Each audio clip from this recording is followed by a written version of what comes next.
I am Lydia Borrell-Damian. I am the Secretary General of Science Europe, and I am delighted to welcome you to this workshop, to this webinar online, to discuss the role of women in science. It is part of our campaign in support of clearly the role of women and girls in science.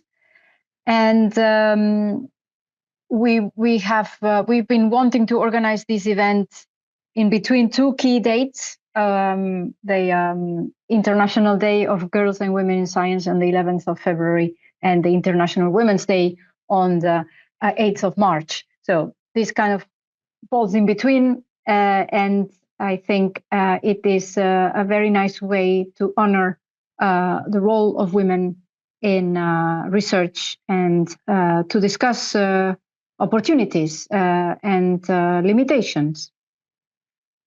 We have a long-standing tradition in Science Europe in support of women in science.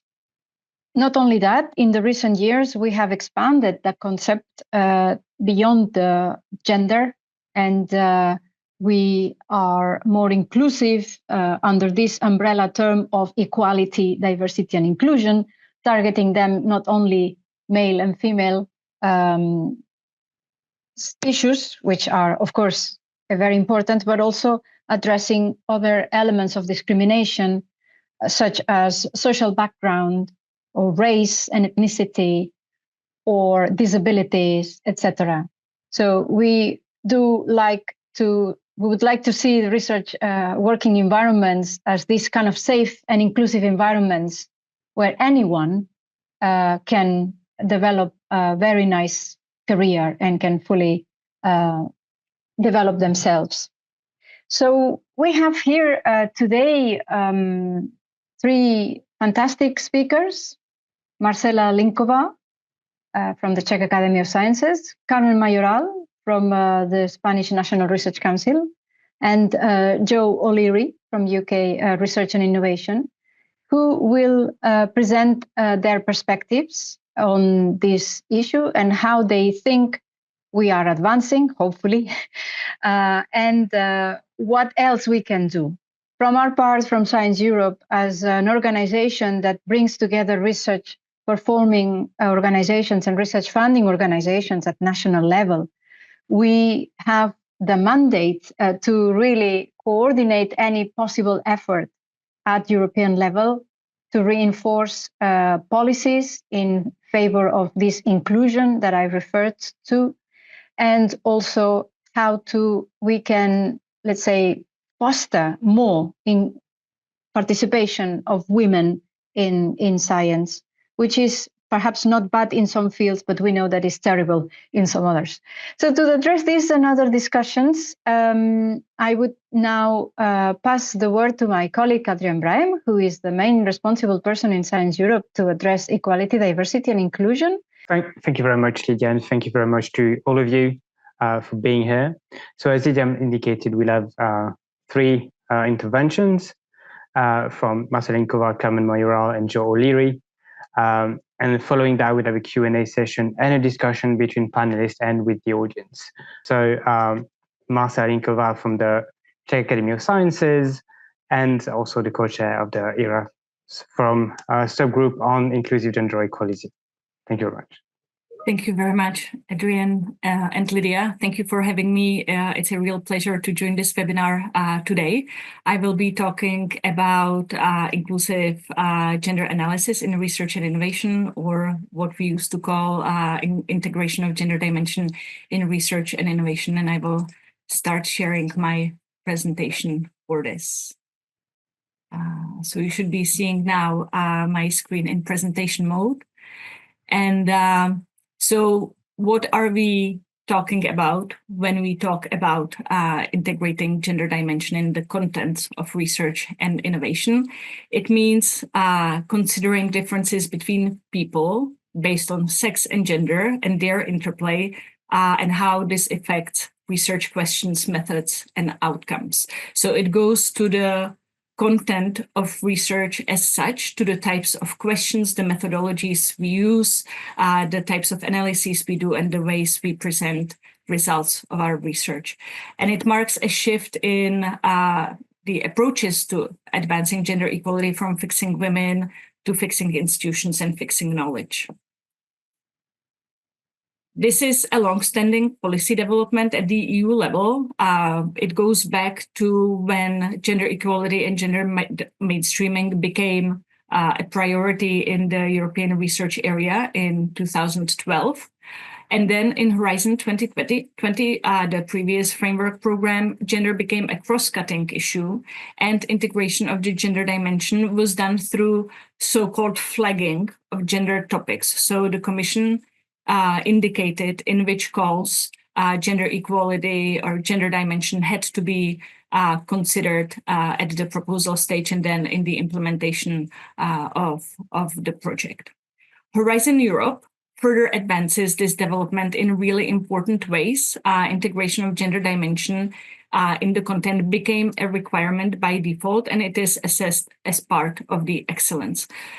So this set a very strong benchmark that other research funding organizations are working towards in the European research area. Why was this important? There is a long line of research dating back to the 1970s that shows what happens when we do not pay attention to sex and gender dimensions in research, particularly in medical research, but it also pertains to engineering and other forms. So doing this enhances scientific rigor, really the excellence of science. It can also help us uncover hidden biases or data gaps that we have in our knowledge. It produces more accurate, comprehensive, and applicable research outcomes. And clearly, when this is done, the societal relevance of the produced knowledge, technology, and innovation increases. This is another look at why this was important. So I already mentioned the scientific excellence. For innovation, the economic and societal impact are really important, and we have indications of when this goes wrong, what sort of market losses can be sustained by organizations when they put on the market products that fail to integrate gender dimension. Health and well-being, clearly for the medical sciences, this is a must, I would say, at this stage. It also enhances ethical and social responsibility, public trust, and legitimacy of the knowledge that we produce.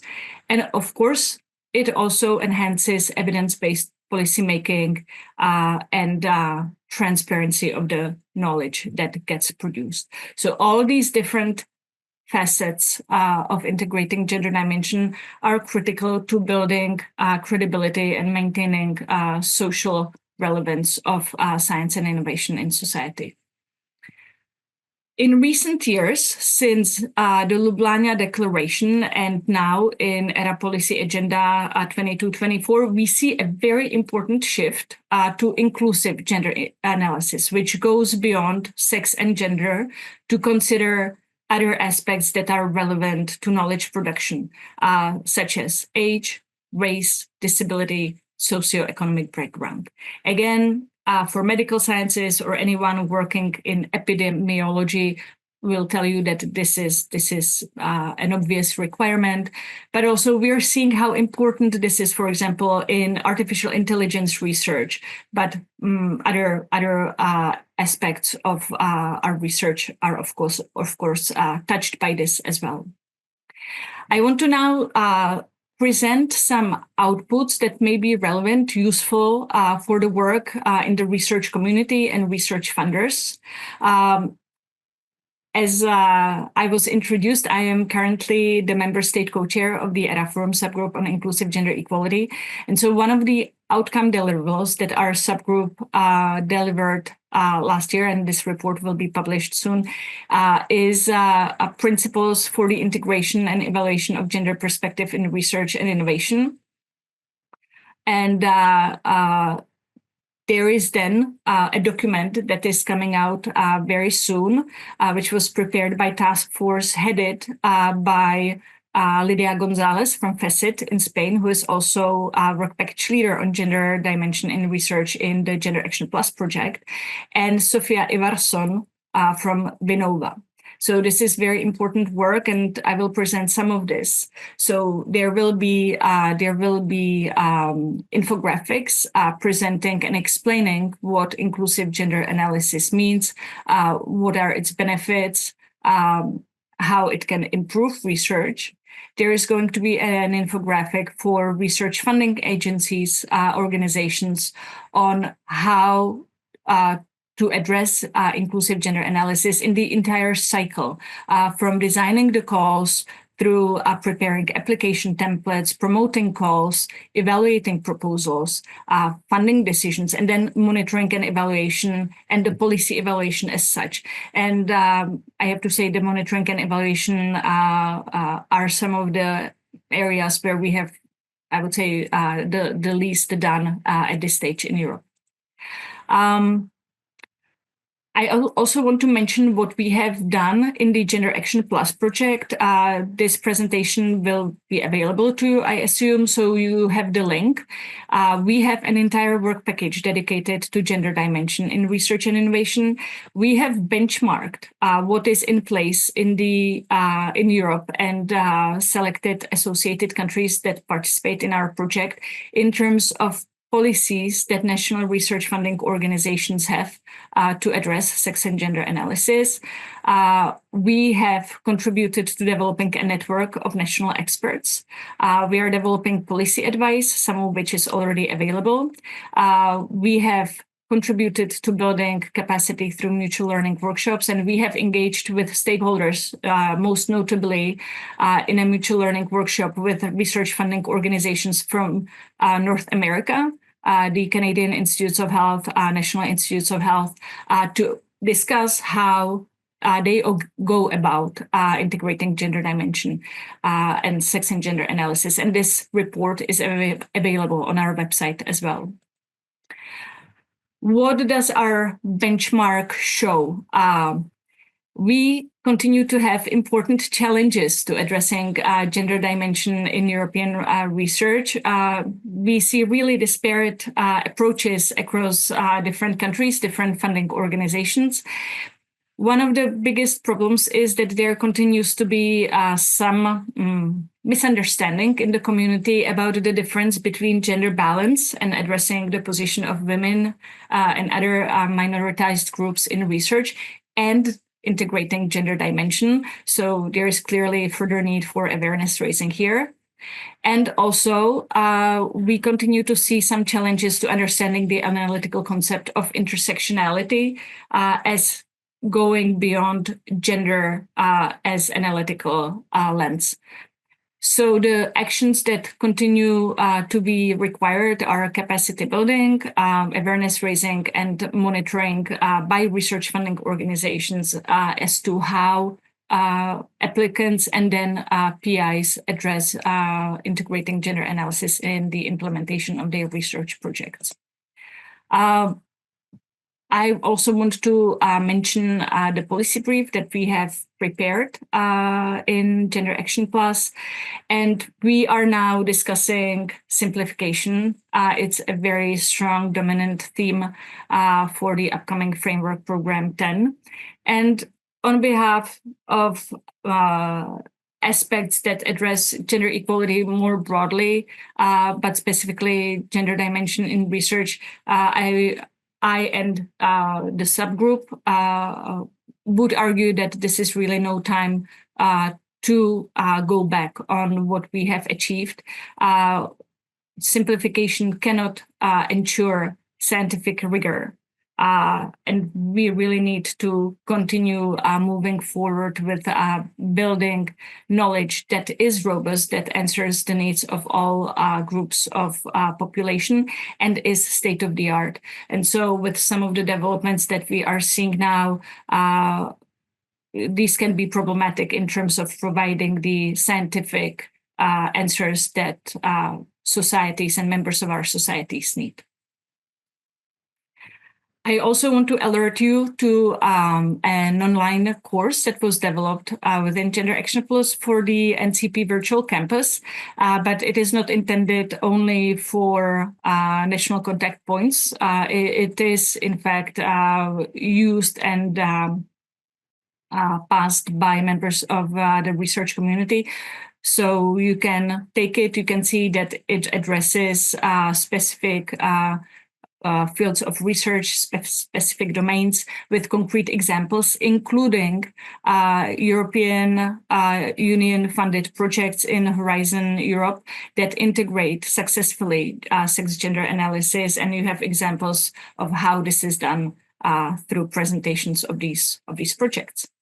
And this will be it from me. So thank you very much. And I look forward to discussion down the road in this webinar.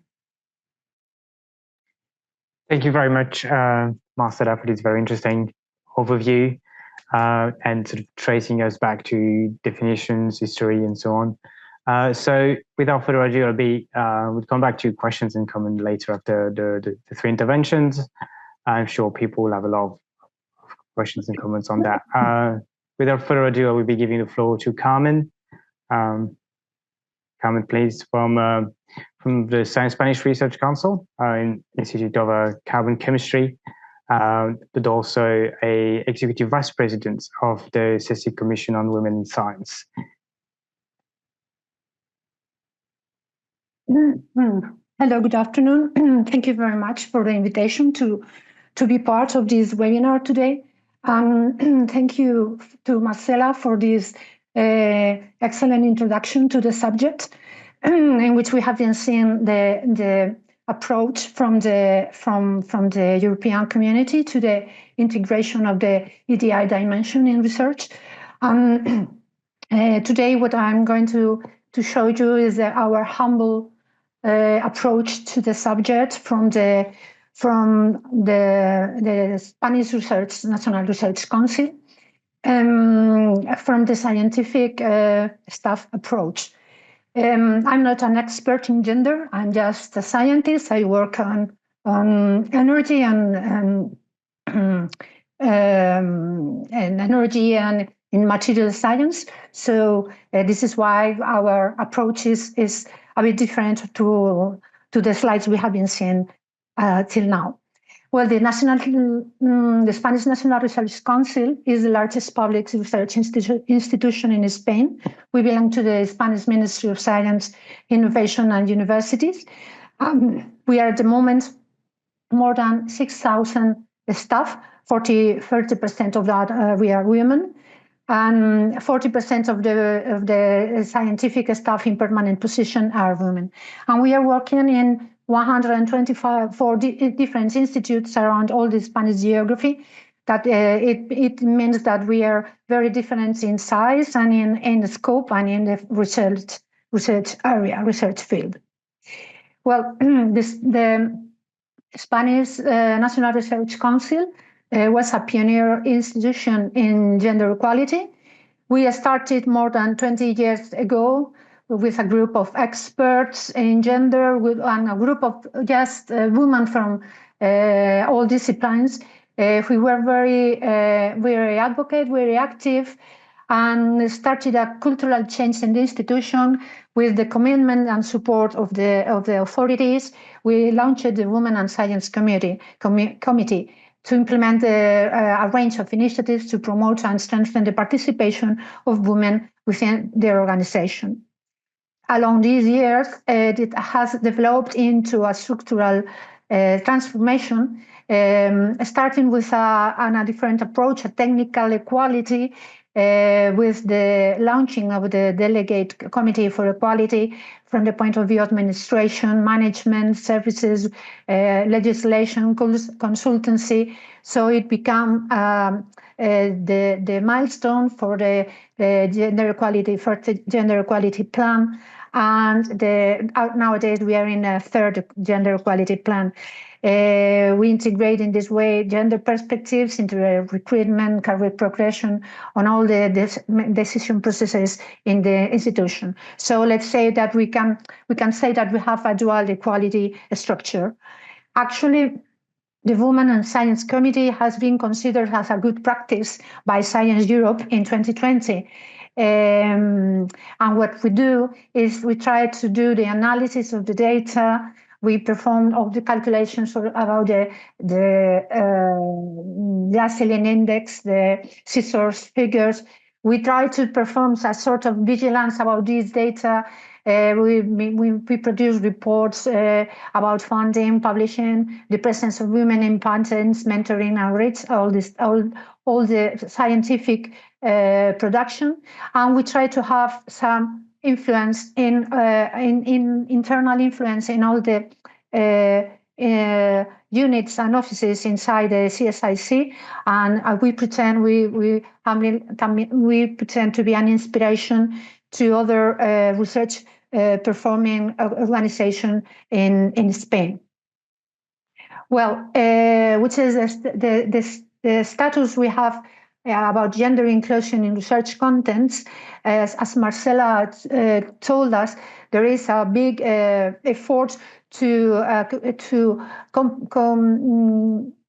take all the information for every single country in the European community, to have the extent to which each country has reached in this subject. In the case in Spain, it was in 2015 and 2018 when we insisted in the need to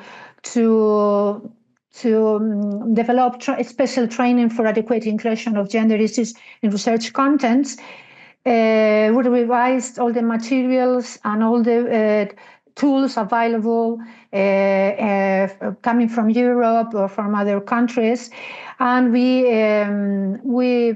launched a special intensive training course for researchers, which is very interesting, but is quite limited because we can only handle 30 researchers per year. So from the point of view of the research funding organization, in Spain, we've got the Spanish Research Agency, and in the national calls since 2021, there is a question, a generic question, which asks to the IPs, to applicants, briefly, please summarize how you have covered integration and gender analysis in research in the different aspects of the proposal, and so on. Just a question. And the tools and the information we are given are all the documents from Spain, and nowadays we've got some e-learning modules which are intended for applicants and also for evaluators. But the conclusions we have when we talk with applicants is they found difficulties, and also there is a lack of clear incentives. So this turning to be some way of resistance to perform this properly. We can find also motivated applicants, which they try to learn and to study all the documentation, and they become overwhelmed by the available information. Also, they seem quite concerned about the lack of information about how it is going to be evaluated. And when we talk with evaluators, they say that probably they don't have enough training. Yes, they are given some materials to be read, but they don't feel sometimes able to evaluate the impact of gender in the proposal. So apart from evaluators, applicants, so with the research funding organization, with officers, we talk to national contact points, colleagues in general. We read all the documentation. We assisted to specialized course training webinars. And also we did a study about the output of CSIC in the national calls. And I'm giving just here an example, which is the outcome of national funding in the call in 2021-22 in the area of biology. Those projects which were approved for funding, we found 4 different ways of answering the question. 24% just left the question blank. 33% said it is not applicable to my research. 21% spoke about the composition of the team, as Marcela said, about gender balance, which is not the topic. And only the remaining 21% have understood what the IGAR is and more or less applied it. So it was a situation a couple of years ago. So the SIC decided to write a guide for recommendation for gender inclusion in research contents. It is, I'm afraid, that is a simplification, as Marcela said, which is a risk. But the intention was to produce something with no resistance, easy to read, and with clear concepts, especially for those subjects, for those areas in which we are not working or researching with human beings, which is quite more difficult to apply the gender perspective. So first starting point, of course, was a recommendation for gender inclusion at European level, taking into account this is a criterions of excellence, which is a variable in research itself, the intersectionality, and that Europe wants to be competitive at global level, taking into account the global south. And again, we have that the point is not the gender balance, but the gender perspective in the subject of research, in the object of research, not in the subject. So there were 3 levels, as it was said, cross-cutting priority. On the other way around, if it is explicitly excluded, which would be in pure mathematics or maybe in some branches of physics, in all the other topics, it's just mandatory. It's a mandatory requirement, and this topic has to be covered. One tip we can take from the national patent coins is to contact with experts. If we are building a big consortium, try to have partners which are experts in the subject or specialized staff in the consortium. Which this is not being possible to be applied at national call levels, which because the teams are smaller. And probably we are talking about material science. We are not going to have an expert in gender in our application, which is a different level. So we took as example what is asked about the analysis of the inclusion of gender in research contexts in the calls, in European calls. Not only the question itself, but the reflection that the documents offer to the IPs. Ask yourself the following questions. Those are the questions. There's no point in reading them here, but this is what we are giving to our researchers as a reflection. And then, of course, there are plenty of information in the Gender and Innovations too, in the document, in the web page. And also in the toolkit that it was produced in 2011, I think it was, which is quite good with examples. But again, this is a thick material, and the researchers do not have the time to go thoroughly in all the concepts. So it's important to know how it is going to be evaluated. And again, we give the list of the main concepts to be used as a checklist to be considered in the proposal. Again, and from the Spanish point of view, we managed to find the checklist that the Spanish evaluators are given to check the proposals. So this is also appearing in our guide with a reference to their e-learning modules.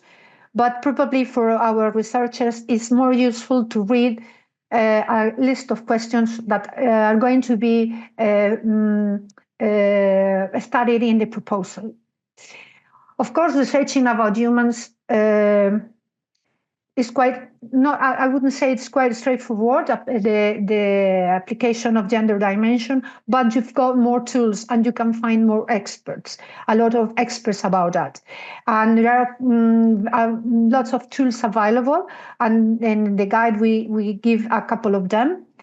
But there is always something that can improve the proposal, and we have taken some tips from the national contact points, in which we advise the researchers to try to find new lines of research in the outputs of their project.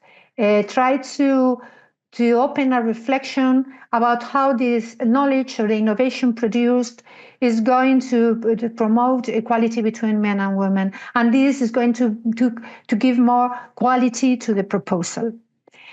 Well, and then the final point is, if we are not going to research about humans, how can I add the gender dimension to the content?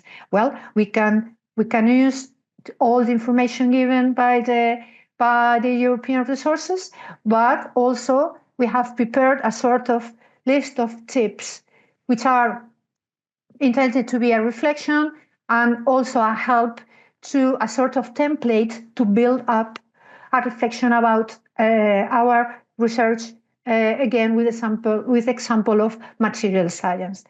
We advise the researchers to identify why the research is going to be of better quality if gender considerations in content are included. We give some methodology and recommendations. We advise the researchers to manifest their interest in training about the topic. If in the group, in the team, there is somebody who has attended a course or who has been attended sessions like this one, for instance, it could be a demonstration of interest.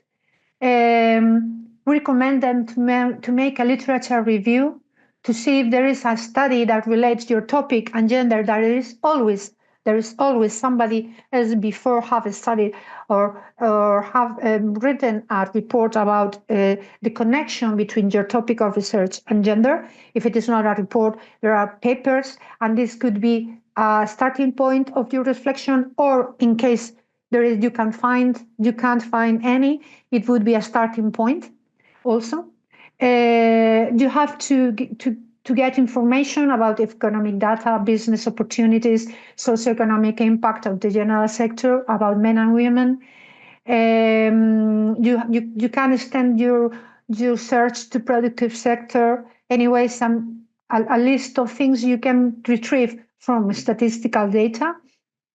You can identify who are the end users of the technology of the knowledge, and you can study if those end users, the distribution between men and women. And the final topics more related with the structure, the CSIC structure itself.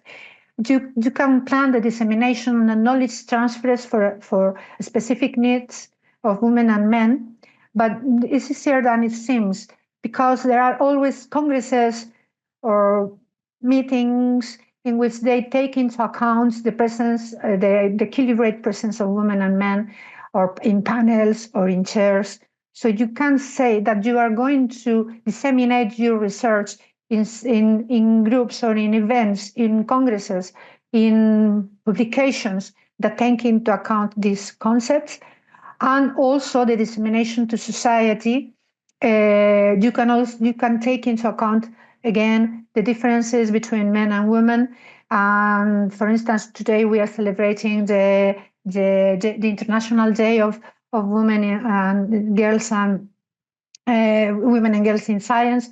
In situations like this, if you prepare a session or a workshop or any other way of dissemination in these situations, it could be very well evaluated in your application. That's what we have been doing. We perform the guide as ongoing work. We try to reevaluate the guide. We intend to include more tips from the different national contact points. For instance, the concept of impact. And we are giving some formative sessions to applicants, to students, and to predoctoral students too. In the starting point of their research career, we think it's important to have these concepts just from the beginning. We will continue evaluating the success in national calls. We have nice contact with the Spanish Research Agency and the Ministry of Science and Innovation, and we intend to go on to strengthen this collaboration. And also, we are working in awareness and support to the European actions related to JEPs. Actually, the Commission, the Women and Science Commission, we signed the open letter that Gender Action Plus wrote to the European Commissioner about inclusive gender equality. And also we are collaborating with the Spanish Association of Women Researchers and Technologists, which has endorsed the position paper of Science Europe about the Future Framework Program 10. So this would be a survey about our policies about this topic in the CSIC. So thank you for your attention. Thank you very much, Carmen. Very interesting. Thank you for sharing all the work that you have done on the topic. Without further ado again, I will be giving the floor to Jo O'Leary, Head of Equality at UK Research Innovation, who's also a member of the Science Europe Working Group on Research Culture. So she'll have a slightly different slant on the topic, meaning she'll also be able to bring back EDI into context with a lot of the initiatives that have been ongoing on improving research culture in general, and how those can work together to provide a more inclusive environment. So, Jo, up to you. Thank you. Thank you. Thank you for the invitation to join you today. I think from the two talks that we've had already, I've really taken away from those the importance of inclusion in research, and also how we use data and analysis and build evidence for the actions that we take, and then how we think about using that evidence to inform good practice, and then how we influence and inspire people to use that practice.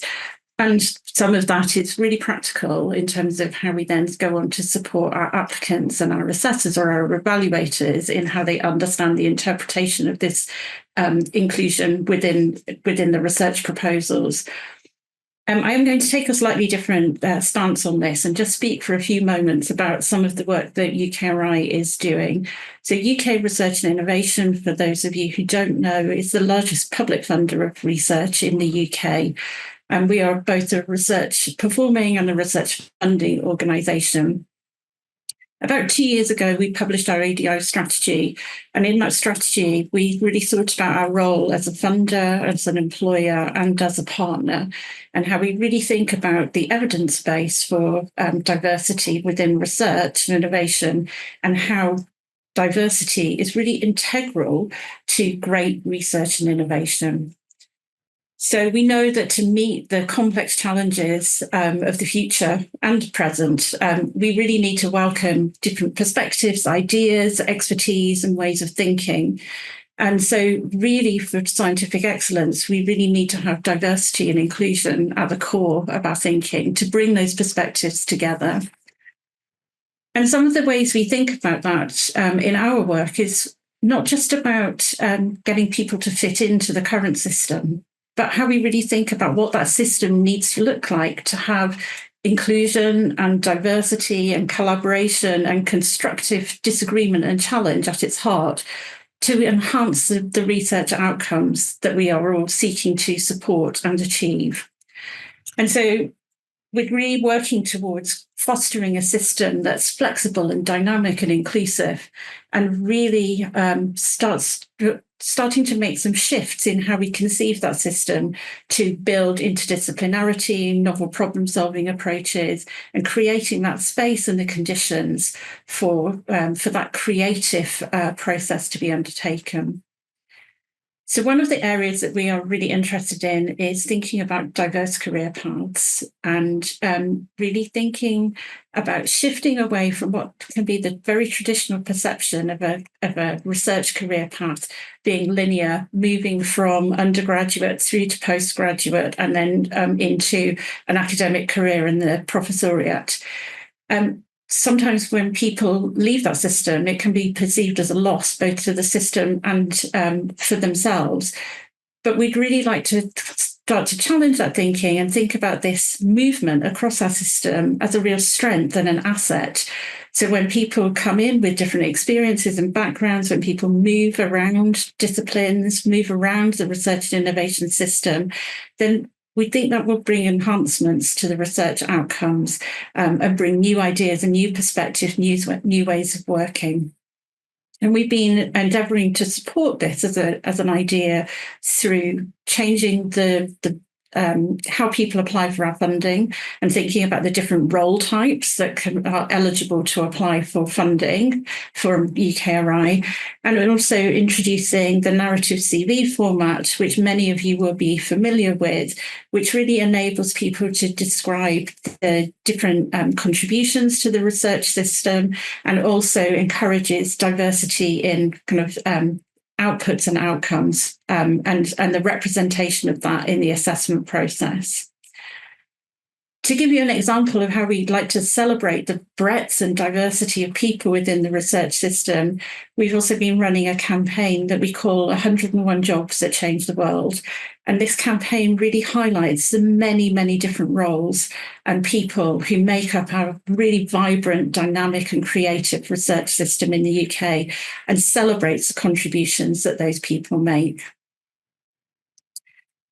We've also heard from other speakers about policy interventions, and of course we also make policy interventions and funding interventions too. So just a couple of examples of that. For applications to our Medical Research Council, applicants are required to include both sexes within their research proposals, so tying in with the previous presentation. And as another example of a funding intervention, we run a specific competition called Women in Innovation to support women entering into innovation and really celebrating diversity and creativity within that system. I mentioned at the beginning that evidence and analysis and good practice are really important. We're also investing in how that evidence and good practice is developed. So we publish our application and award data every year. That gives us some insight into who applies for and who is awarded our funding. But we're also making investments in research into diversity within the research and innovation system and investments into meta-science to really understand more deeply the research process. A good example of that, I think, is an investment that we made into reviewing the review of peer review, which really started to look at examples of practice across the peer review process.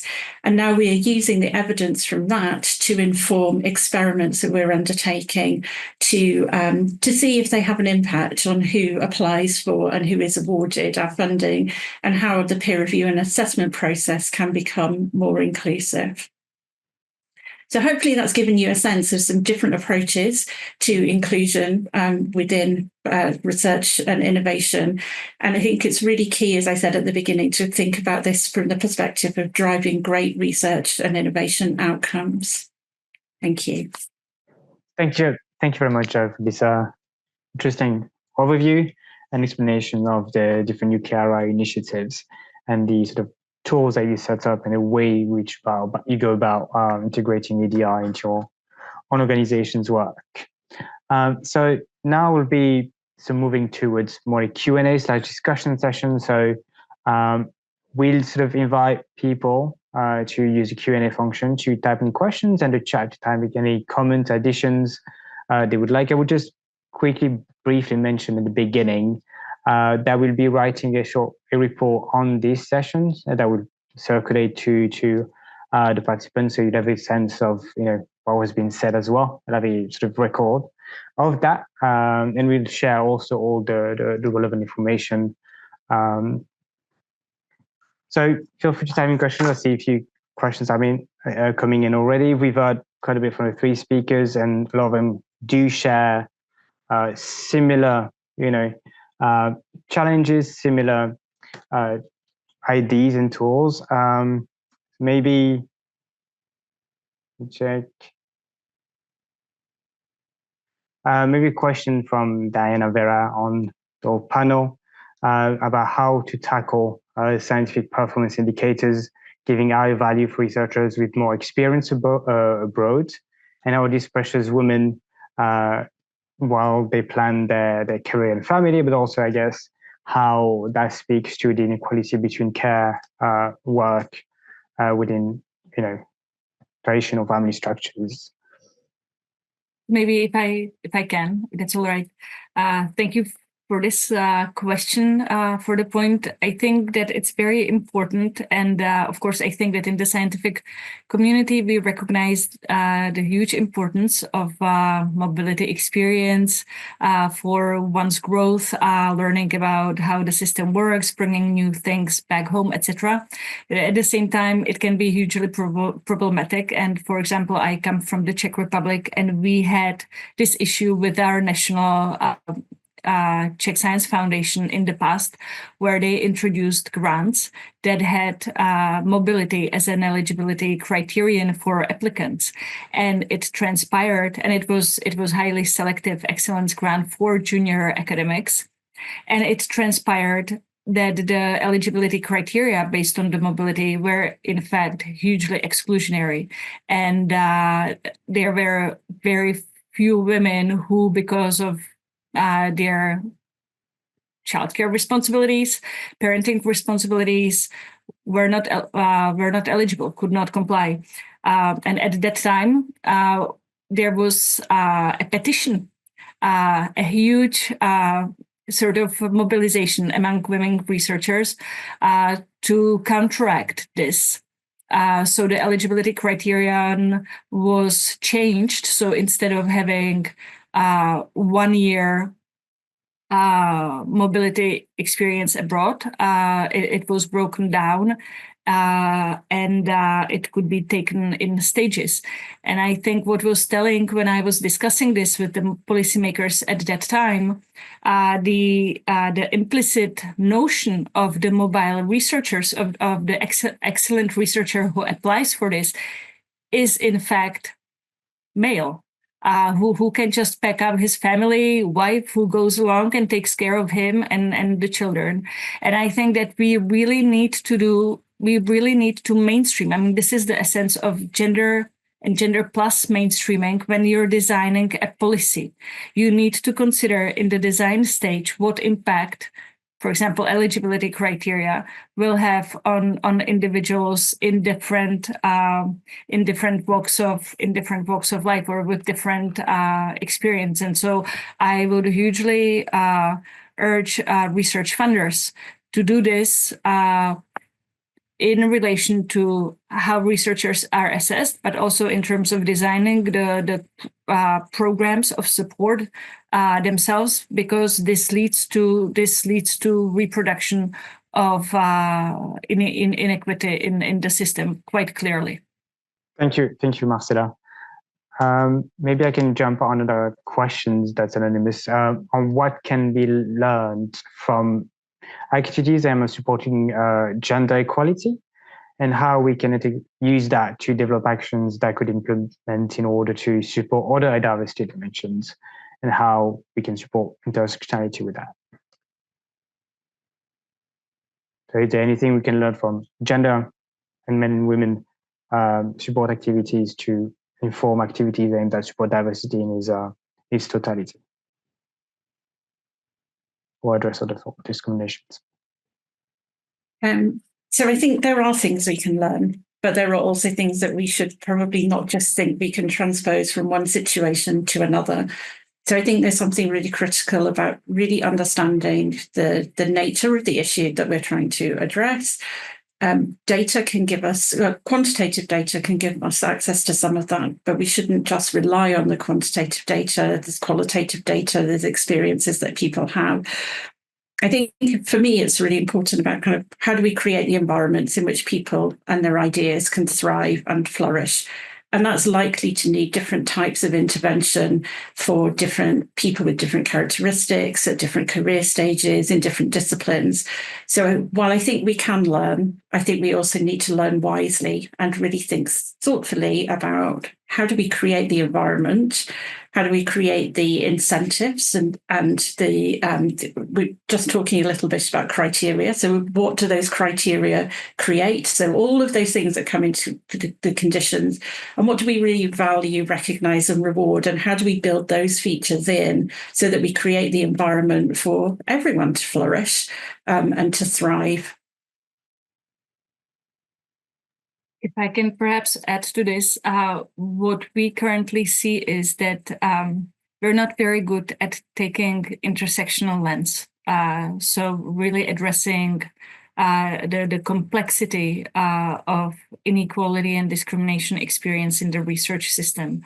And when research organizations or national authorities address other axes of inequality, we tend to do it in an additive way. So we have one policy for gender equality. We then may have some actions addressing race, ethnicity, and maybe in some countries, but not very many, in fact, LGBTQI plus rights in the academic system, higher education and research system.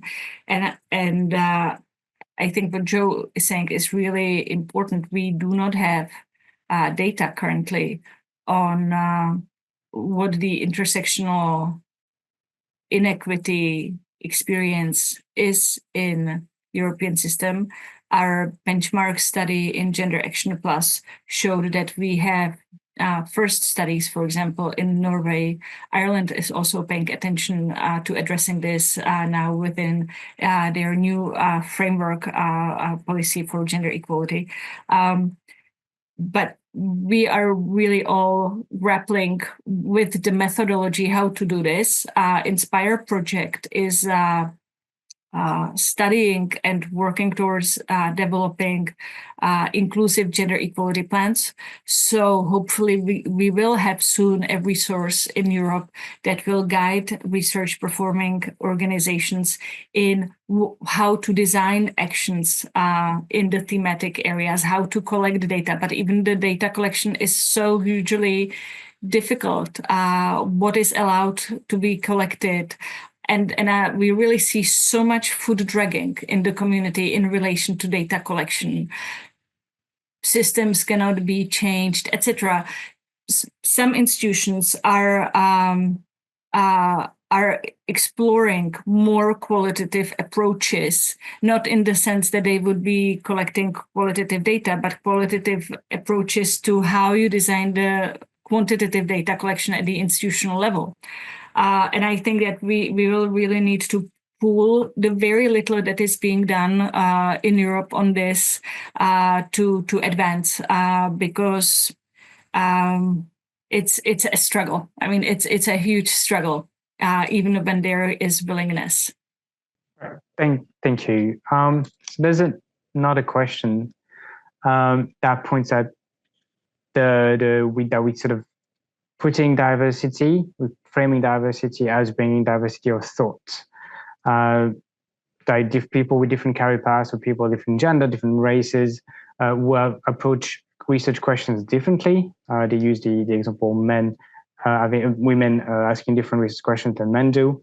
So this question from Kira Van Insberg says that it's easier to fire bullets at this, like saying, for instance, that women have also have questions that need to be answered, and that we assume that men and women are homogeneous groups. She asked about what about super diversity within these groups, and how do we look at intergroup diversity as well? Carmen, I wasn't sure if you were going to come in, but I'm happy to kick us off. I think this is a really fascinating question. And I think it can be really easy to fall into the trap of assuming everyone within a particular group, there is homogeneity within that group. Marcella, you just mentioned about intersectionality. I think this extends even beyond that kind of concept, because we're really talking about people with many different experiences, backgrounds, characteristics, and that's why some of this work is hard, because we are trying to create systems and processes and structures where what we really want to do is create the space for inclusion and diversity and different perspectives. So I think that the question is really, really interesting. And for me, I guess this comes back to kind of how do we design our funding opportunities as a research funder? How do we design our funding opportunities to bring in different perspectives, different experiences to create that space? What criteria do we use? How do we have diversity within our assessor population so that we're not kind of we're trying to expand beyond falling into the trap of having single groups of people assessing single applications. I think this is really fascinating. Marcella, I don't know if you want to come in kind of to talk a little more on this.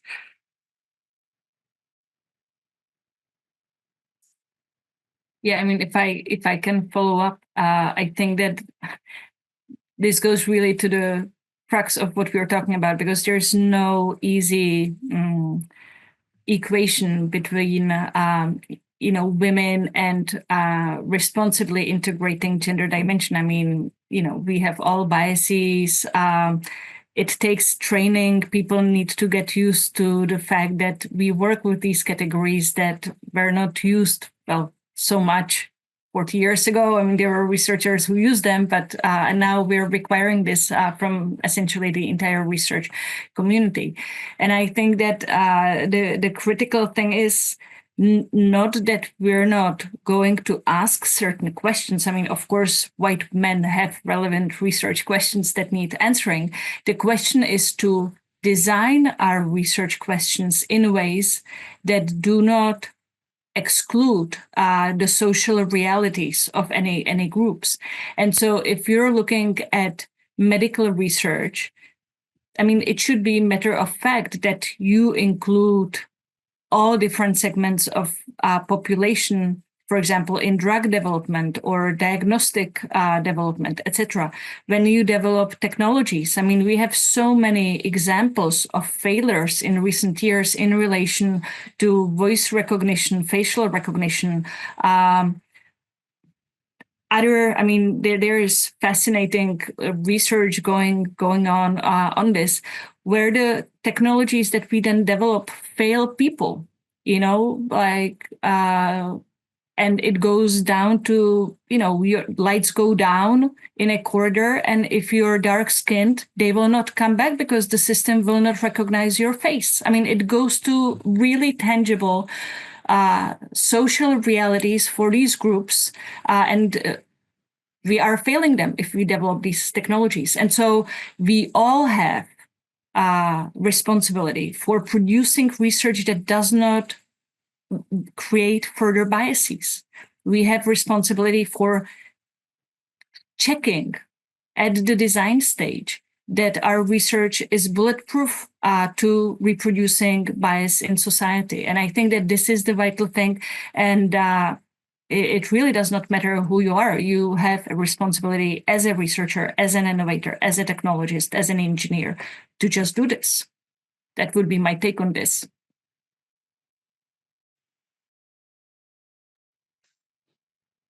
Thank you very much. Next question is directly at Joe. So ask the participant asking about how can we implement best practices, for example, in application processes, like how to get professors on board with narrative CV or anonymous CVs, and why the university systems requires people to upload traditional CVs themselves, right? So how do we raise awareness? Well, there's might be a gap between what we want to achieve and what the system wants us to ask people to achieve. Yeah, another really great question. So, of course, as a research funder, you can make choices because in how we design our funding competitions. But I think this is an example that's more local.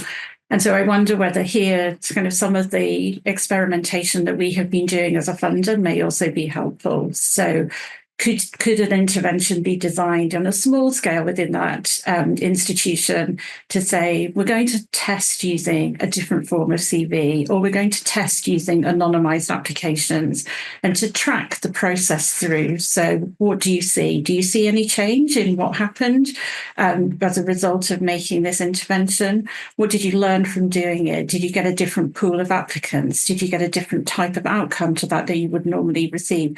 And I think this is a really important part of kind of understanding and monitoring what the impact is of those interventions. So we have done some experimenting with anonymous CVs in a funding competition. And we're looking at the data now to understand what happened as a result of doing that. There are lots of examples of narrative CVs being used, and I can share a link to a resources library where you can see how they're being used in different ways. But I think it's about really understanding, like, what's the opportunity to test here? How do you do that testing well so that you don't cause harm to anyone? So let's do this really responsibly.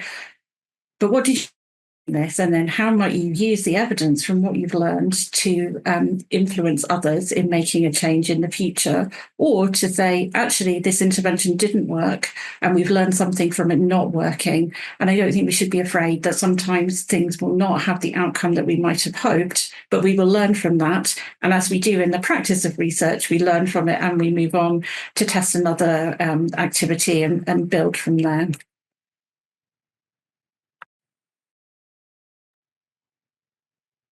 Okay, thank you for the answer.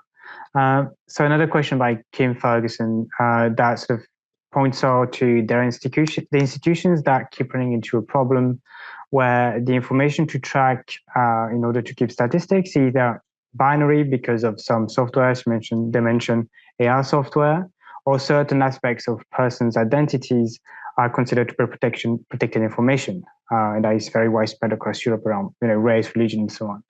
They also mentioned disability, which can be very difficult to track because sometimes it is just not visible, and people need to voluntarily disclose disability or chronic illness, but you might not know they are in fact a disabled person.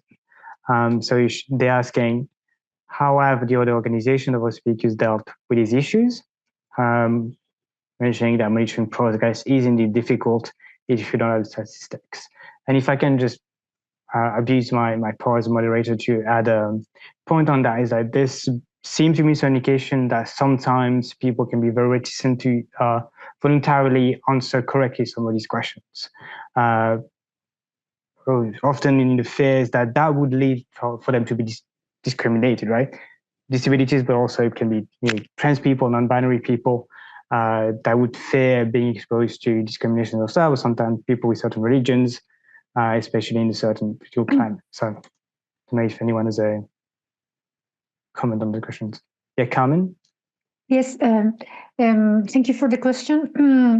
For instance, in the GSIC, in our third year gender equality plan, we have divided into 7 axes of action, and the sixth one was special protection situations and intersectionality. Well, what we have been doing along 2023 was a special survey on disabled staff. This stuff was we knew in advance the people who had this situation, so it was not a survey, an open survey, but on a study on a group, and a very concrete group. We knew them in advance. So we performed a survey of welfare and situation at work and their feelings. So we did a quantitative survey with a very, very concrete number of people. So we didn't have any unknown population to study. So with that, we produced a very important report and a special working group, and we have produced some good practices to work with for centers and institutes and managers to deal with these working points, the points in which disabled people are working. So from the point of view of welfare and from the point of view of workers. So we didn't manage unknown data. We didn't open a blind survey and another or a quest.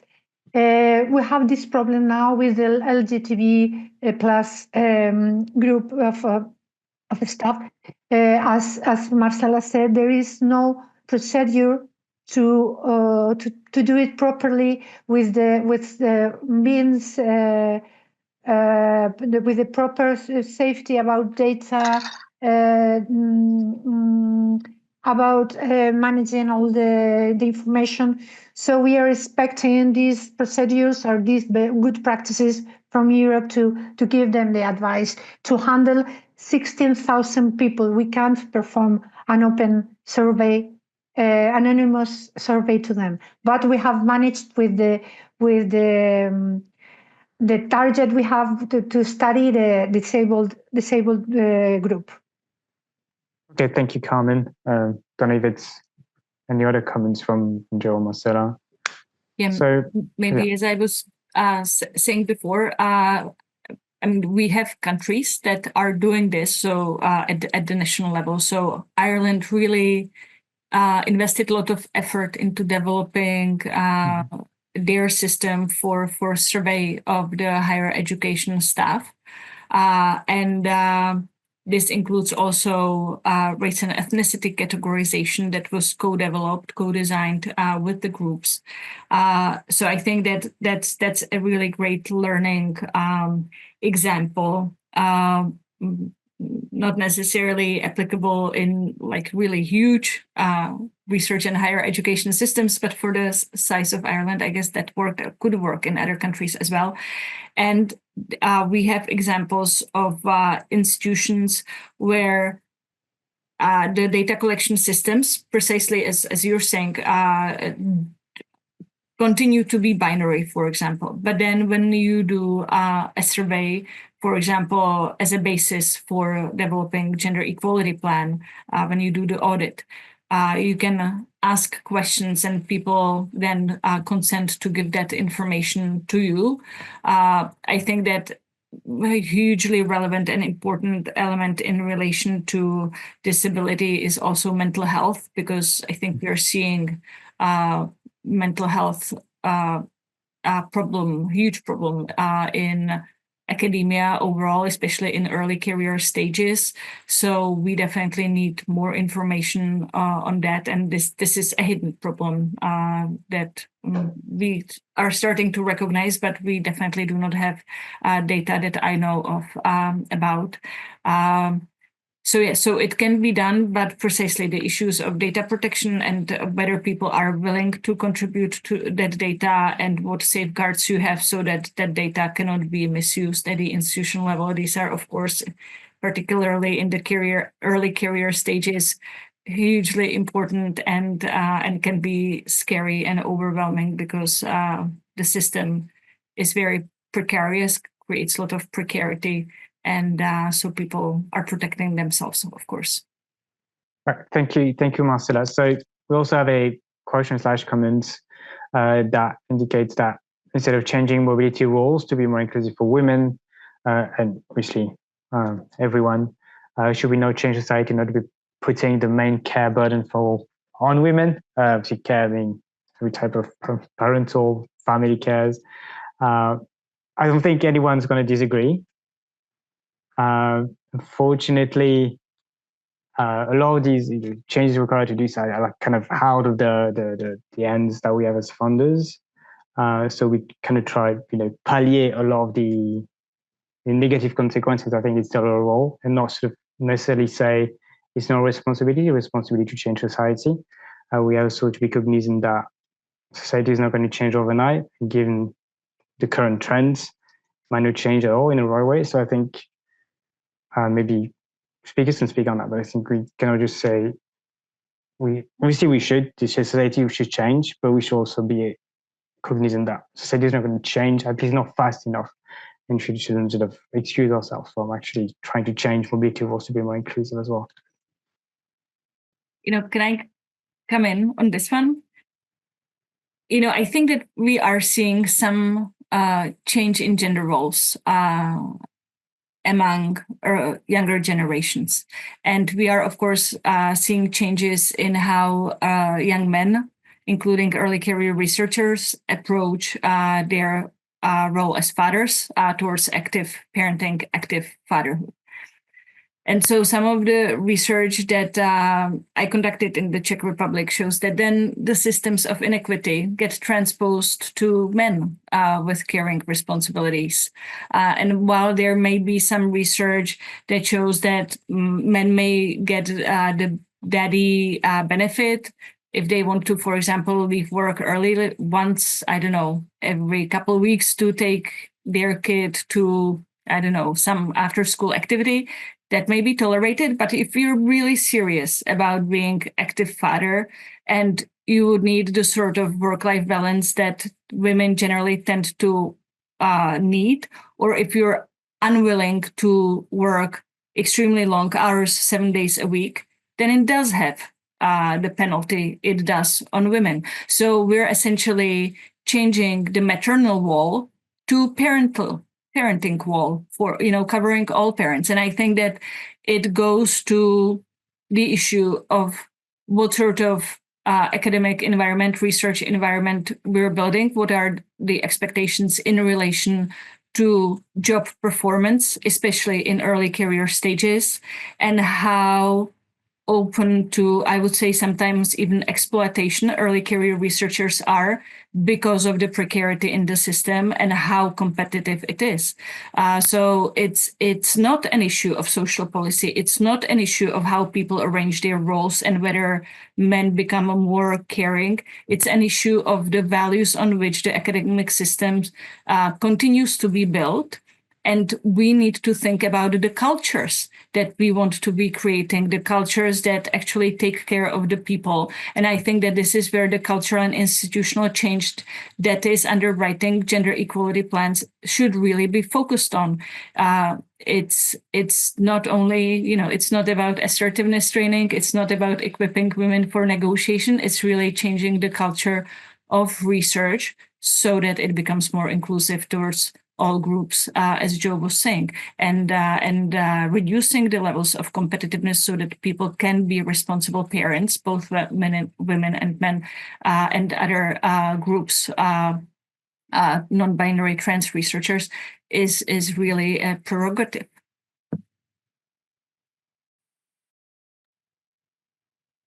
Thank you, Marcela. This also speaks to some changes in how gendered those roles in calls in programs can be, like having more gender neutral approach to extensions for projects, of gaps within projects for parental care, could just be made available for fathers as well, and sort of maybe alleviate the need within those specific cases that the mother has to take the care, was the only one able to take it, which also creates inequality, I guess, within the family structures. Question from Marlene Hawk indicated that video tutorial or online training materials for including gender diversity aspects into research would be very helpful. Do you know of any efforts like this, or this is already available? This way, not every institution has to come up with something on their own, and we could all share these materials in order to maintain and create common knowledge. I guess Marcela, because I know Gender Action Plus has a few things. It's, I mean, for the gender dimension, yes, but also, I would like to alert to the EU-funded project Gender Safe, which builds on UNICEF, which is the largest study of gender-based violence in EU research and higher education institutions. And Gender Safe is conducting and developing training on gender-based violence in research and higher education, and these are available. They will be available also in several other languages than English. So I can put in chat the link to Gender Safe.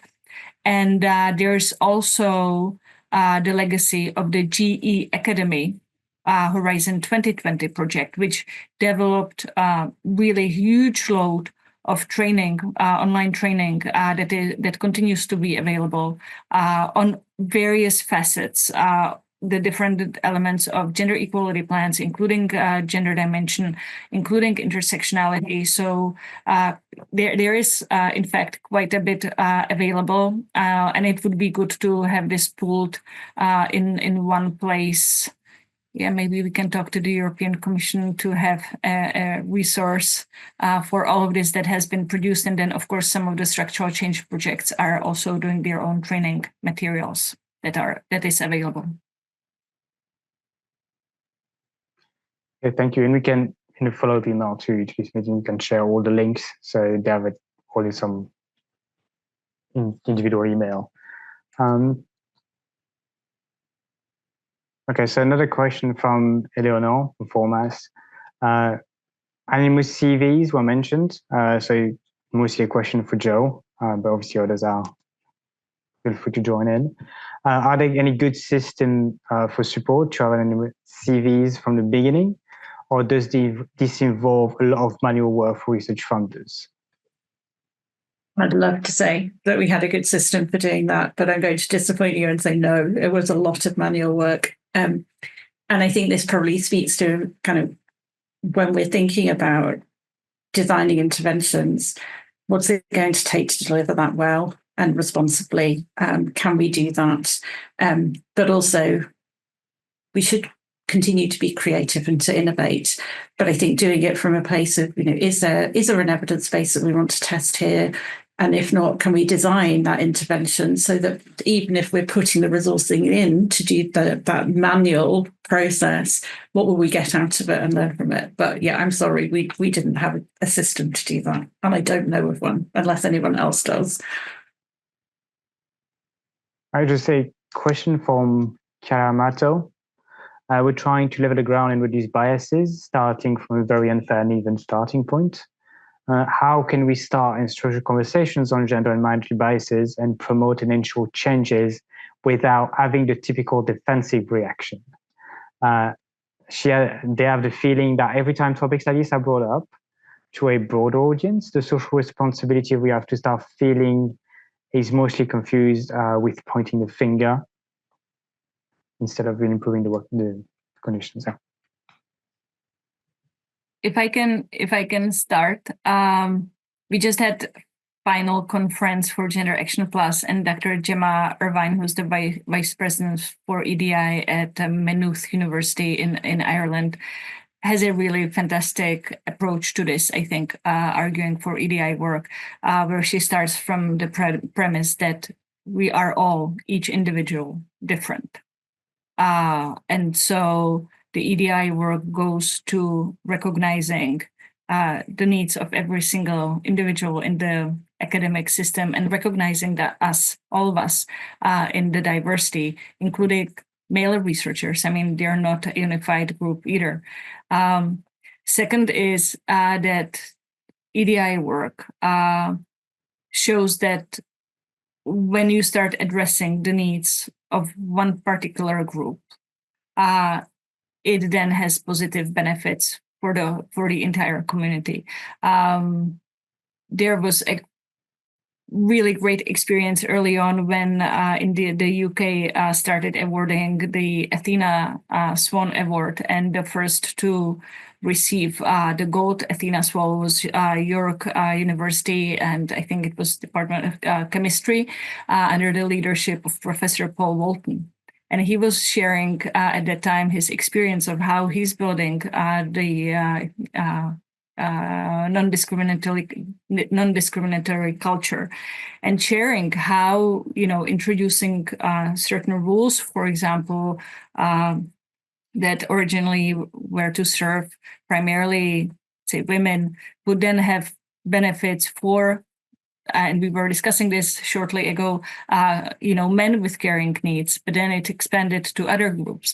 He was also sharing for example, rule that people really have to leave the university to take care of themselves, to have some time to rest so that you can come replenished with your brain and emotional life, on track, and you can perform again. And this was again conducive to various types of work-life balance needs, not just childcare. And we could find these examples. So I think that the benefits then, when you start this work, are really for the entire community. And those would be my two main arguments, I guess, for this work.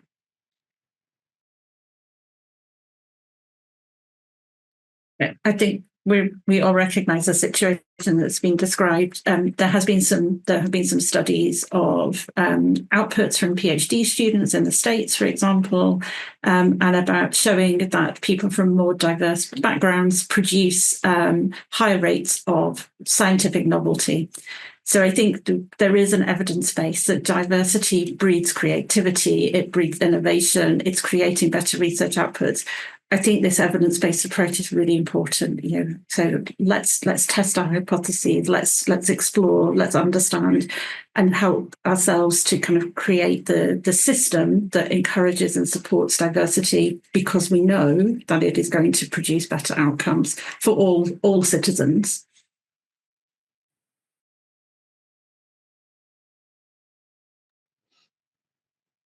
Thank you.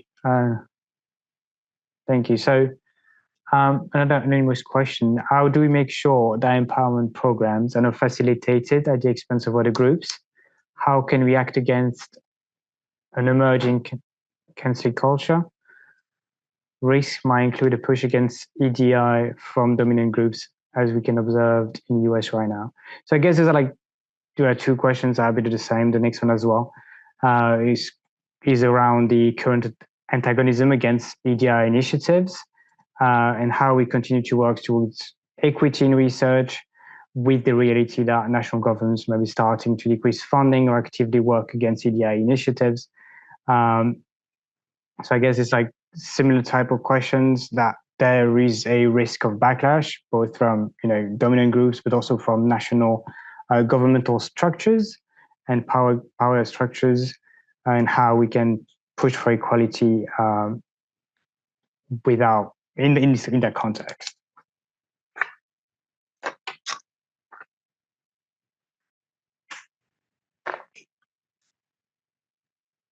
And I think similarly to the previous question, this is about the value of diversity and inclusion to the research products and outcomes that we are seeking to achieve.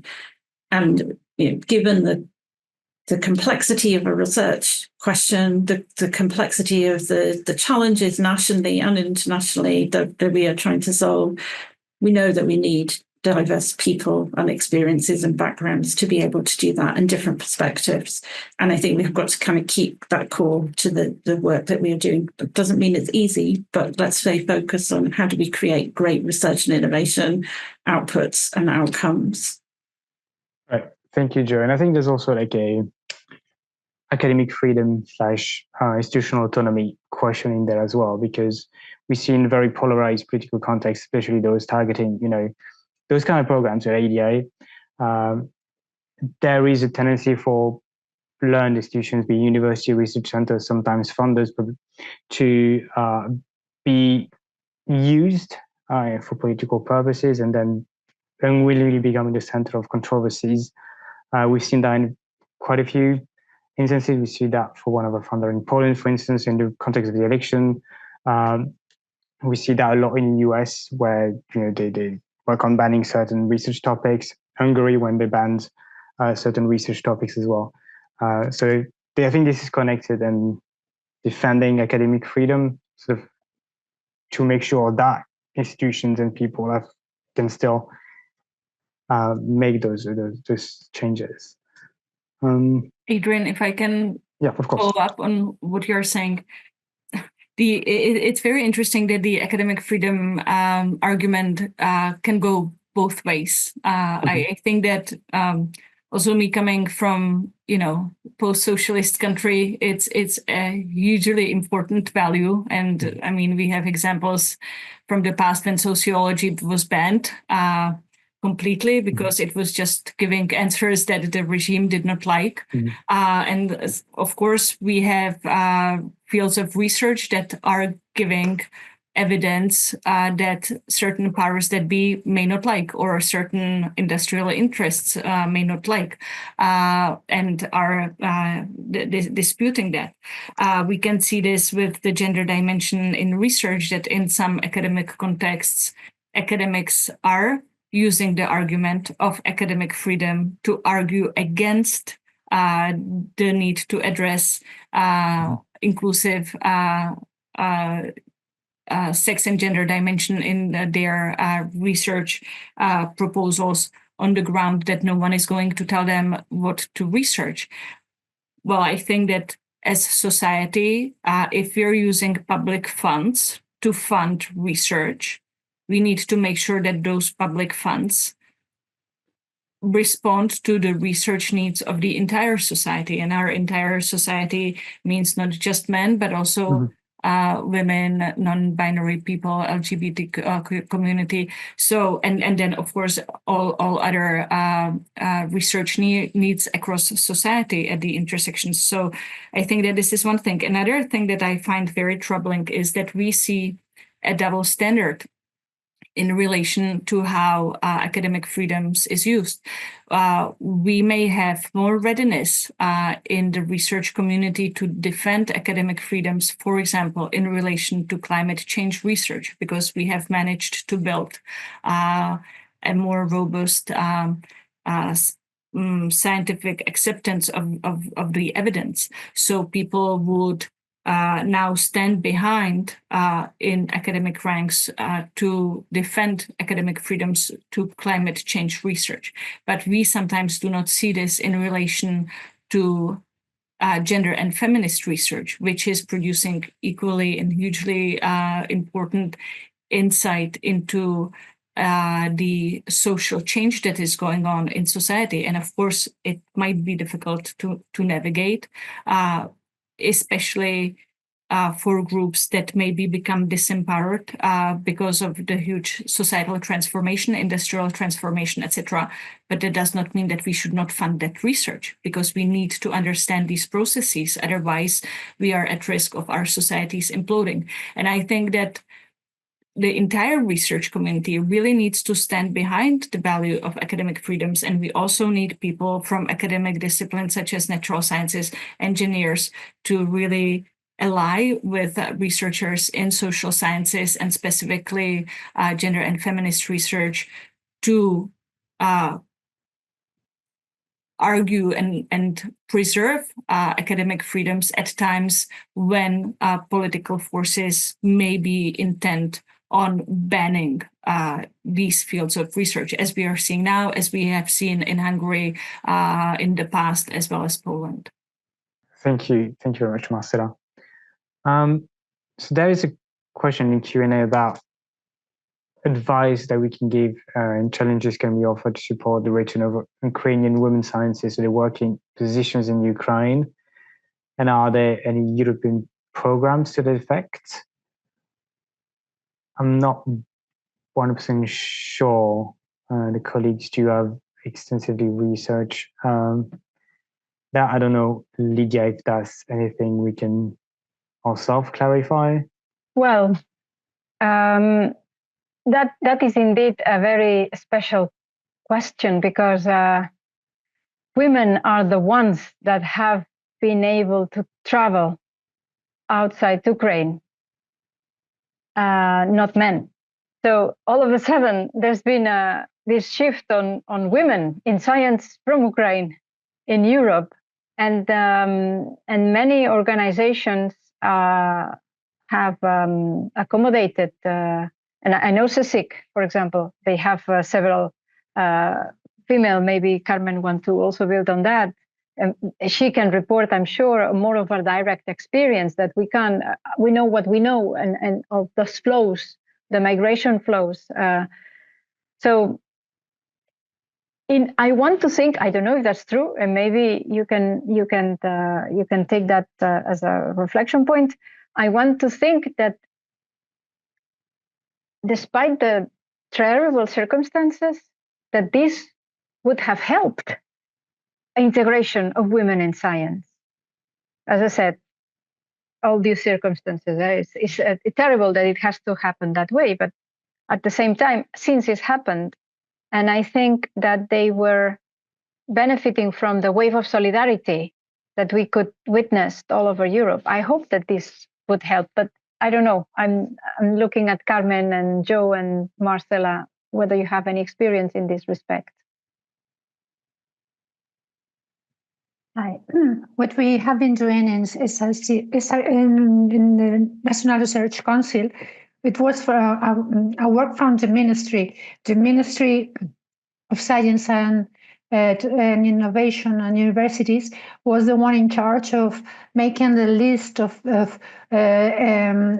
researchers interested who had previous contacts with research groups in Spain.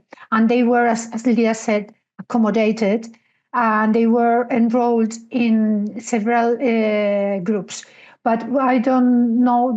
I don't think there is any idea of funding or a program to return home. Probably the situation at the moment is that their universities are not working as they used to work. So probably there is no organized program for returning. What I can say, as Lydia said, that they have been accommodated and they are working in as proper as standard scientists in our groups. It's not a big number, maybe 8 or 10, not that much. Okay, thank you very much, Lydia and Carmen. So Emily Tector in the chat has made a very helpful comment on saying that academic freedom also comes with responsibilities based in ethics, values, and principles, such as fairness, honestly, and in the absence in discrimination, and as well as an impact on others and society at large. So it's not just a blank seing to research and say whatever you'd like as a researcher. Also that there's indeed an international framework from the UN, from the Council of Europe, that just really clarifies a bit the limitations to academic freedom and what sort of how that relates to other rights, and that not just women have academic freedom, no, so women, minority groups do have academic freedom as well. So it's also that argument that not doing all of this is also an opinion on academic freedom. So we're still open for comments, questions, suggestions, reactions from both the audience and the speakers.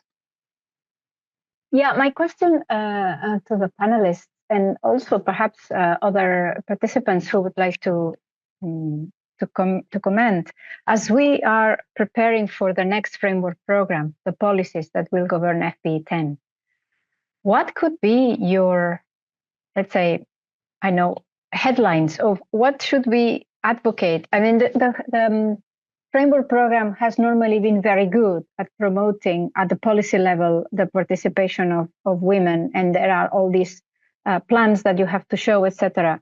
But how can we use the opportunity of the next framework program not only to refresh, but also to perhaps reinforce? What can we say to the Commission, to the Parliament, to the Council of the EU that is necessary nowadays? It's a very open question, but your insights would be really welcome for us to prepare advocacy points in this respect. If I can come in. I want to thank Carmen for signing the Gender Action Plus open letter to Commissioner Zaharieva, because there we outline many recommendations. Essentially, the first thing, we must resist the simplification push. That's the most important thing. There is a real threat that after this one policy cycle, the gender equality provisions could be dismantled. We saw this in the past on the transition from FP6 to FP7.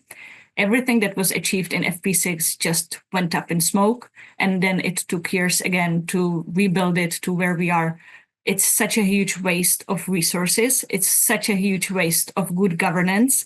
We can't afford it. We can't afford it. So we need to continue working so that we have enough information to be able to evaluate the policies that we have in place. We are not at that stage. So that would be the pragmatic argument for continuing what we have. And then, of course, we know that we need to move forward with inclusiveness. So the gender equality plan requirement as is will need to expand to other grounds of inequality and intersectional approaches. That would be the next logical step in my perspective. Another is that with the JEP eligibility criterion, we have the 5 thematic areas that are now not mandatory. I mean, to me, for example, addressing gender-based violence, sexual harassment in higher education should be a must. I mean, if we're calling for the 5th freedom, if we're creating conditions for people to move freely, if you're sending early career women and men and non-binary people around not only Europe, but the world, we need to have in place safety measures that protect them against gender-based violence. So this should be absolutely mandatory. We can't just send people to another country without making sure that that institution where they are going has measures in place to address forms of abuse and violence. And I think that it's really critical to consider this question in relation to gays and lesbians and non-binary people in the academic labor force when they go to countries where this may be dangerous. We in the academic environment tend to disregard this question as if it did not matter, but it has huge implications for the lives of young people who are entering the research labor force.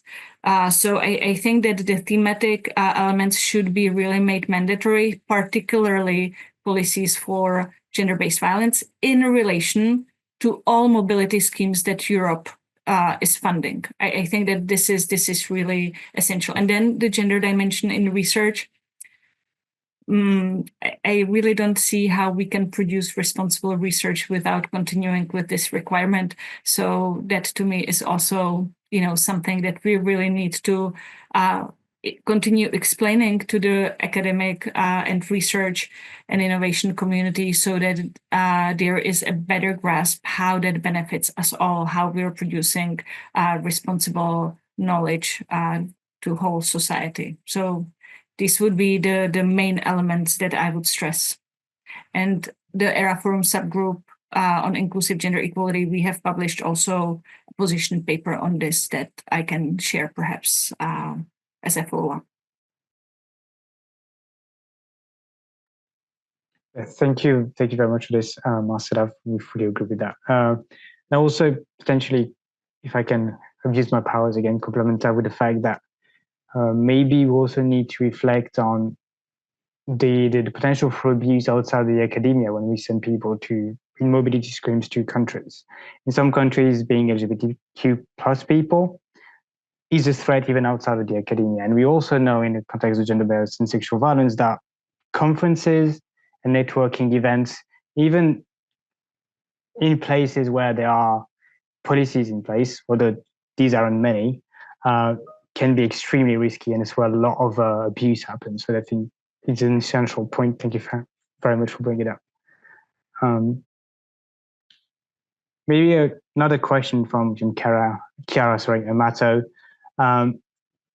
who is curious to hear the speaker's point of view. If you had a magic wand, what would be the first 3 things that you would do? You would immediately change from an EDI perspective that would really improve the life of the scientific community? I'll start. I don't have a magic wand, but I think we all have the ability to create a different working environment. So people are at the heart of our research and innovation system. And it's the interactions with people and our behaviors to each other that's really important. So I think my 3 things would be not so much structural, but about us as individuals. So remember that people are at the heart of the system. Be curious and appreciative of the people with whom you interact and work with, and then really think about how you value and invite difference, really to reflect on how that difference thing creates new thinking, new perspectives, new innovation. So that's maybe a bit of a cop-out, but those are the three things that I would put forward for us on a Friday afternoon. May I give my two things, not three, just two. Sometimes in the JEPs, in the gender equality plans, we forget the people that the staff working as technicians, the people that we are talking sometimes when we take the She Figures report, which is very thick, is very interesting. Is there are a lot of information. Sometimes in big performing research performing organizations, a big percentage of our staff is technician, administrative support, and this sometimes, for instance, in the CSIC is a high percentage of women. So the way in which they are protected is behind the umbrella of the gender equality plan, and we have to take into account their situation, their chances of career and development. Although they are not applicants and they are not producing science, they are working on science at the same with the same importance as us. Technicians developing very important instrumental techniques and working with data. And we have to take into account this group, not only academic, PDocs, postdocs, and scientific staff. This would be my first thing. And the second thing, the same thing inside the umbrella of the gender equality plan, I would ask Europe as the eligibility criteria. It has to be a must to have a JEP. Also, the companies, not only the public or the public sector or the universities or research centers, also the companies involved in research. If they are going to have funding from Europe to develop their research, at least their workers, their staff at every single level, from the highest to the lowest, has to be covered and protected with a gender equality plan and with safety measures, although they are not traveling around, but inside their own working place.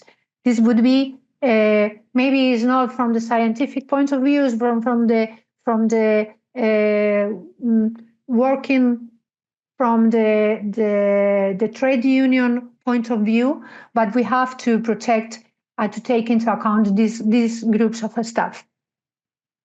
If I can come in, I will have only one thing. And Jennifer Freight, a professor of psychology from the US, has been working on the concept of institutional betrayal, and on the opposite side of the scale, institutional courage.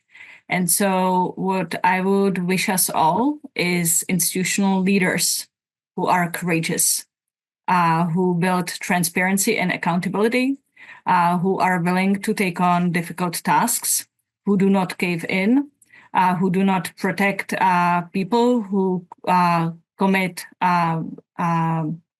various forms of either gender-based violence or other forms of misconduct just because they bring the money or they have the titles to carry on the disciplines. Courageous leaders. That would be my wish. Right, thank you very much to the three of you for those wishes and comments. So got like three more comments/questions that I think we can go through, and then we can move towards closing the event. So the first comment from Kim Ferguson, they say in the realm of gender equality and diversity with respect to disability, they think that the full implementation and enforcement of the European Accessibility Act which is set to come to effect this June, is a very real opportunity to integrate accessibility into initiatives and frameworks going forward. There's no legal imperative to do so for organizations and individuals, and to implement and support accessibility. That's a very good point. We can definitely use that as an impetus to implement accessibility in a broad sense into research organizations and research funding organizations. Yeah, that's. Thank you for bringing this up. Got anonymous comments on regarding advocacy. What do you think makes sense to? Do you think it makes sense to embed EDI in a broader context of sustainability in a sense of social responsibility, which would acknowledge that the clear division into social, economic, and ecological sustainability is obsolete? So they say they're convinced that we need a comprehensive framework that includes EDI, ecology, and economic aspects for research grants to increase the quality of scientific research. If there's any reaction to that from the speakers, that can be helpful. We have recently published a report called Research Culture Initiatives in the UK, and that has a framework in it that sets out how we consider research culture. And it's split into 4 areas. So how individuals engage with each other, how people are supported in the workplace, how research ensures value, so how it is shared, made open, made accessible, and then how research is managed and undertaken. And in that section around how research is managed and undertaken, in there talk about research with integrity, research that is trusted, and also research that is conducted in a sustainable way. So it isn't going quite as far as suggested here, but that's how we're starting to conceptualize research culture and the different components of culture, which includes, I think, sustainable research practice too. I can share a link to the report. Thank you, Jo. That'd be great.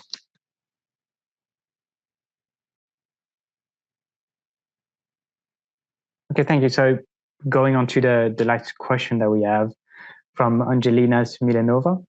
How could EDI, the gender dimension, balance embedded, be implemented on the project level?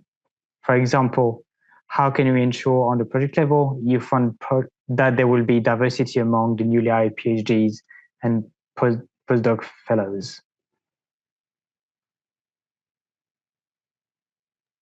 I mean, this could be fairly simple if I can come in. If there is agreement on this in the community, because we already now report in EU-funded projects on the composition of the staff in the participant portal when we produce the periodic reports. It is now done on the basis of gender. It would be possible to include other categories, let's say, and there would need to be a discussion with the Commission how that could be done. But it was possible for gender identity. So why not expand this? And then there is a legal obligation already now for those implementing European projects to strive for gender balance. So if we manage to push for inclusive gender equality in the next framework program, those who implement projects could be just simply asked what measures they are taking, and they commit to this at the proposal stage and then at the signing stage. So they are committed to this. So there could be just a simple, text box for all of us to write more comprehensively of what actions as project implementers we're taking on this front. This should be a no-brainer, really, I think. Right. Thank you very much, Marcela, and thank you very much. The entirety of the panel, 3 of you, was very interesting, very good presentations, very interesting, stimulating discussions. As I mentioned, we'll be working on producing a report for this, and we'll be sharing the links that have been kindly put forward by the different panelists, so you can have them in one email. So I will be giving the floor now to Lydia for the closing remarks. Well, I just want to thank very much the three speakers, Joe, Carmen, Marcela, for this excellent overview, presentations, your insight. Summarizing everything you said is just practically impossible, but we will try to do it. We will write a report. Adrian kindly will write a report. We will send it to you for you to review our summary, and we will distribute it to all the participants of this event, because we believe this is very valuable material that is worth synthesizing for really this further dissemination. We also encourage you to disseminate the ideas that have been circulated here, because I think they are all very positive. And you all have fantastic networks, you yourself. So by all means, when you receive the report, the final version, of course, it will be public, and you will be able to disseminate it also within your networks. I think it is very important that the Science Europe community and partners, as we are seeing today, pursue the same goal, and we are dedicated to do so in coordination. So very happy to continue working with all of you in your respective contexts, but also very happy to advance together on this quest. And we are preparing strong advocacy points on FP10. You may have seen our position yesterday. We have not yet proposed the EDI on this position, although we did that last year already in our 10 messages for FP10. But we are always advocating for equality, diversity, and inclusion. And we had Manuel Aitor, the former minister of Portugal, last week here in Brussels at a meeting with the Science Europe members, who said that this will be a brutal fight for 3 years. I'm quoting him. So we need to be partners. We need to stand strong and persevere in our messages.